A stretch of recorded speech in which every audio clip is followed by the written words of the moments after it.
Whoa, whoa, whoa. Wait. Okay. Huh? She said what? She said, "Am I ugly?" Whoa. She said you're ugly? Jesus.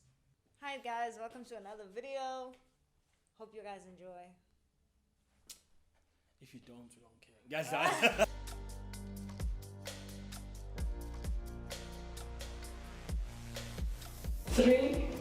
These questions aren't that uncomfortable. no. You know what I mean? But I guess because of the setup, it might be uncomfortable. Did the publicity of your relationship negatively impact your relationship? I don't know, not at all. Not at all. We were very good at like setting boundaries. Like, were you in a public relationship? I guess, yeah. And you know, it's funny because I think when we broke up, I didn't realize how like popular it was, the relationship, Right. and how, so it was kind of like a little scary to find out how people kind of consumed the relationship. So Yeah. people had been, and when I did share that we had broken up, the messages I was getting were so overwhelming. It was like Yeah. people that couldn't like read the room. Yes, People yes. telling me they're so heartbroken. Can we Yes. get back? I remember when Otato and No More announced they're breaking up. And on Facebook, someone shared that, and someone was like, "Oh, but imagine." Most of these couples are known on Twitter, you know. You know, yeah. They're very popular yeah, on Twitter because I feel Twitter, like yeah. they're close friends. They're cool with that influencer, and that influencer knows this person. That person. It's a circle. Like, it's like a Yeah. Joburg, Pretoria circle type thing. So they Yeah. know each other. So that when a popular person posts about their content or talks about them, their friends are gonna know them, and then they know them. But Yeah. it's not that crazy. It's crazy if you're on Twitter and Instagram and people Instagrams and Yeah. and like I can see this, to be honest. People are stupid. You know? You know, sorry about that, my sister. Yeah. Take what you're given and move on. You don't think your relationship is that popular or like people are invested, you know, and care about your relationship up until the whole breakup thing, and now everybody's got on the hoo-ha. It's just like, oh my god. You can be shocked, sure, but like messaging someone and like, I can't believe this. You guys were selling us dreams. It's like, have a life. It's like, If you could erase every memory with your ex, would you? Oh, absolutely not. I wouldn't be able to. I wouldn't want to Yeah, I agree. erase anything. I agree. Yeah. Yeah, I mean, like I was telling my sister earlier, like everything, there are like the bad that happened, Yeah. but I'm also very grateful for like the journey, the love journey. Yeah. They were good, great experiences. So Exactly. I think same. I don't think I would. Hashtag no regret. Yay! Yeah. Love that fuzz. It's okay to regret sometimes. It's fine. You can jump other people and you'll be fine in between. Because I feel like sometimes people stay in situations because of that mentality sometimes. yeah. I'm where I should be. No, you're not. Move on. What would you warn your ex's next partner about dating them? Ooh, child. I'm so glad. We need different questions. We can't be having the same exact questions. What? No. I'm about to drink. I ain't saying nothing. Public service mode. When and why did that spark die? Hey, Why That was Mo's question. It was directed to Mo. Because they were doing it together. Even in question that's directed Lomunyo, she looks for me, right? I'm guessing she didn't want to answer the question Why and don't you- drink. Oh, okay. I guess so for me, it never really felt like the spark died. Okay. It just, I think for both of us, felt like this is just what we need to do now. Because we could almost see us turning into people that that wouldn't really honor the relationship and the friendship we had.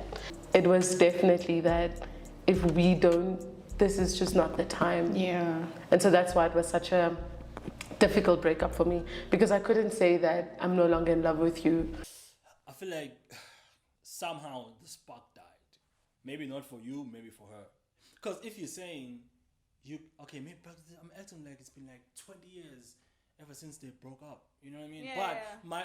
my mindset, at least where I was going with this was, if the spark didn't die for both of you guys, then you guys should have just taken a break. Work on your shit, let me work on my shit. But this, Also, again, could be like a form of a break, but they just don't know yet. Yeah. Maybe I can see this working. Man, they can go back to each other. Yeah. Oh, yeah. Maybe it can be maybe the timing is off Yeah. when you guys were together. Sure, call that nigga.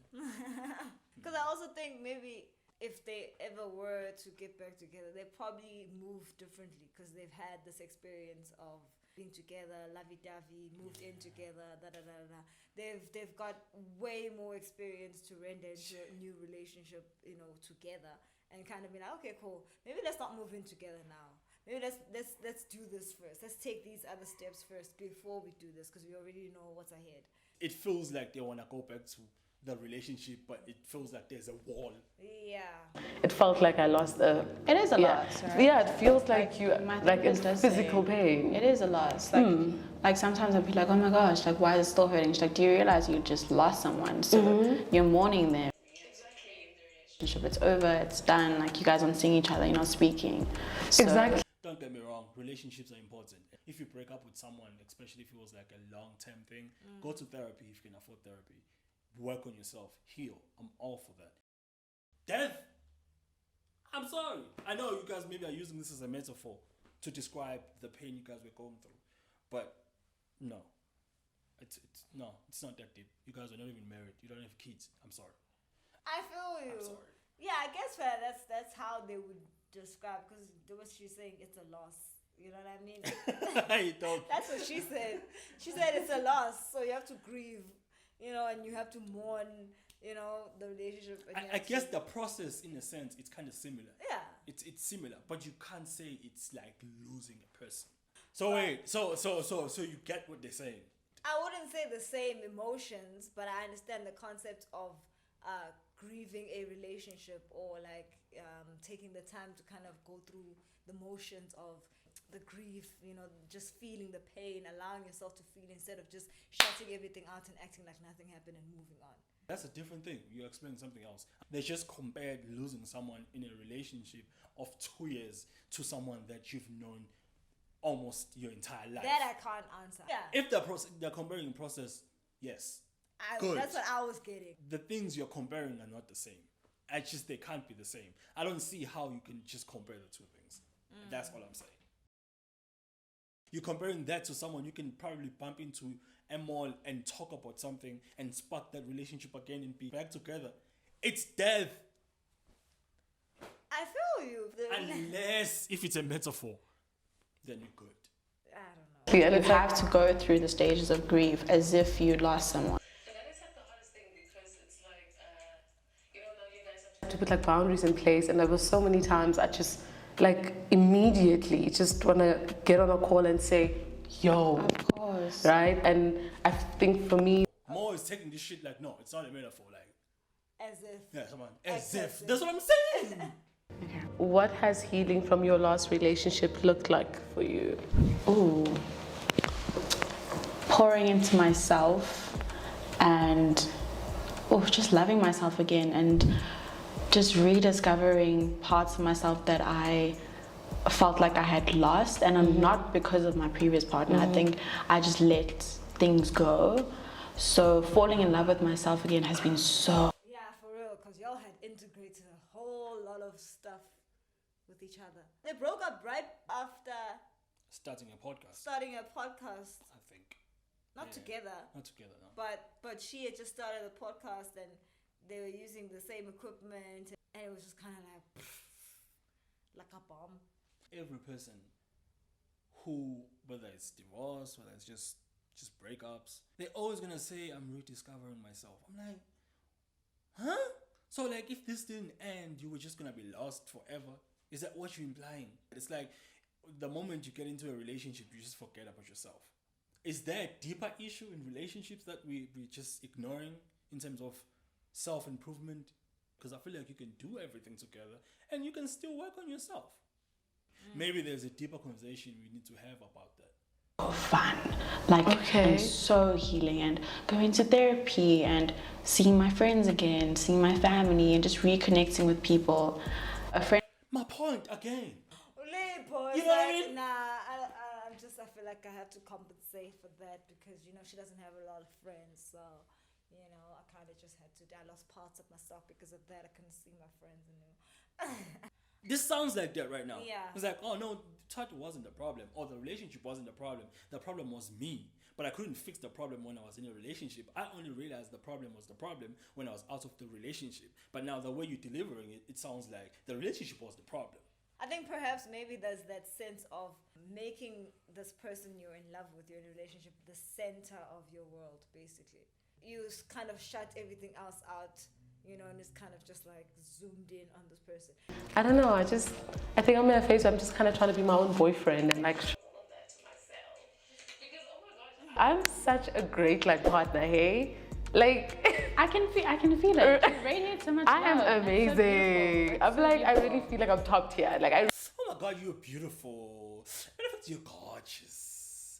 Matter of fact, oh my God, oh my God, oh my God, oh my God, you, girl, me, no, you, me, you. Oh my God, oh my God, oh my fucking God.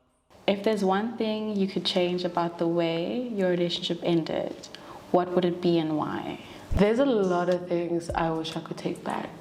Like a lot of things I said. Oh, okay. A lot of things in moments of being triggered that I said, that I did, that I don't want her to live with and internalize because Get back together, please. Go back. Go back, Moses. You know what I mean?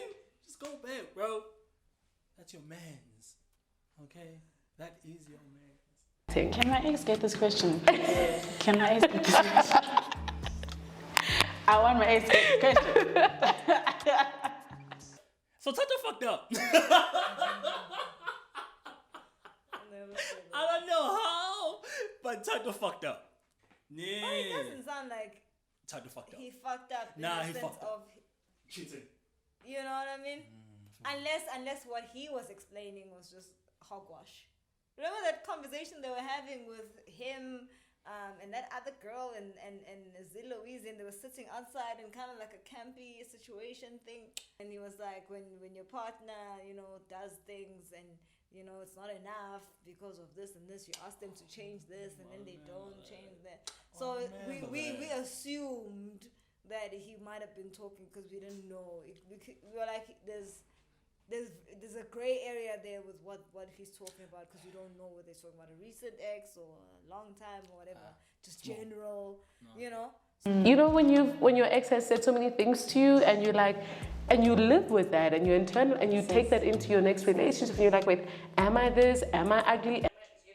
Whoa. Wait. Okay. Huh? She said what? She said, "Am I ugly?" Oh. She said you're ugly? Jesus. Unless she's the one who said that to the girl. You know, she said, I've said some things. I've said some outlandish stuff. She doesn't sound like she's healed though right now. Up until now, this whole thing was going smooth. Until now, I'm like, is she getting emotional? And now I'm like, this nigga said you're ugly. Maybe that's not your home. But I can understand. Nah, move.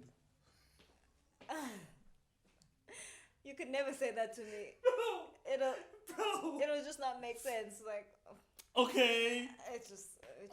Okay. So, but anyways, I see you. as I was saying. I don't want her to have to live with because I'm like, you know, when it was great, it was fucking amazing. Yeah. And I would do that again with all of the bullshit and all of the like traumas and the bad things. It's more saying 100% as in like she would also do it again, or she's just like, I'm agreeing with you. Good for you, baby girl. I'm failing to read her because she keeps saying, yeah, girl. One last question to ask you guys. Have you moved on? I would say yes. I mean, I've seen my ex like out, like when I would go out with my friends and stuff, and I'm no longer angry or sad. I'm like, oh. I would have loved for Mo to just say, I don't give a fuck about that nigga. I'm just toxic. Moving on, because it's a process. Like sometimes you'll see things and be like, oh my god, Were you silenced or were you silenced? In the process of moving on, I am moving.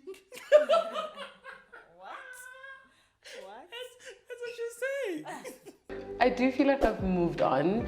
I think the reason why I'm so hesitant is because I found out like last week or like 2 weeks ago that I've really struggled with letting go of the idea of us. And that's where I'm at. I think I'm definitely moved on where I'm open to people. I'm open to what that could be. I'm happy for you. Me, I'm always gonna root for you, you know? So in summary, having moved on, please. The idea of us, the concept of us, the friendship, the familiarity, that just like it works. So those are like moments I've struggled with. I hope that you receive the amount of love that you radiate. You are literally like personification of love. So I hope someone... You don't know her. Typical. Guys just don't understand how we feel as women. You know, we step into the room and you just feel someone's radiating love and energy. So I don't know what's your problem. I can understand what she's saying. Like, you know, she's got great aura, Shem. She's got a good energy. This is why we keep voting for ANC. It's shit like this. How? We don't know these people. Hey, we are really. Look at us. No electricity, no water. Hey, your thoughts on this? If you have any. It was pretty chill. I think because I had gotten so used to whenever the question was posed, everyone answers the question, you know. So it kind of threw me off when there's questions that aren't being answered now, because I'm looking forward to what she has to say in the perspective of her relationship when it comes to Mo, obviously, you know. So I feel like I don't know anything. I'm leaving this like I don't know that I'm in this episode, like, you know what I mean. I really wanted to hear just what Mo has to say, because we've been hearing Tato saying a lot of stuff, you know, but I think I just wanted to dig deeper, and this was, I think, was the perfect space for me to just kind of hear what she has to say. But obviously she reserves her own right to not want to say things, and that's why this whole game is designed the way it's designed. So yeah. Thank you for watching. See you on the next one. Yes, sir.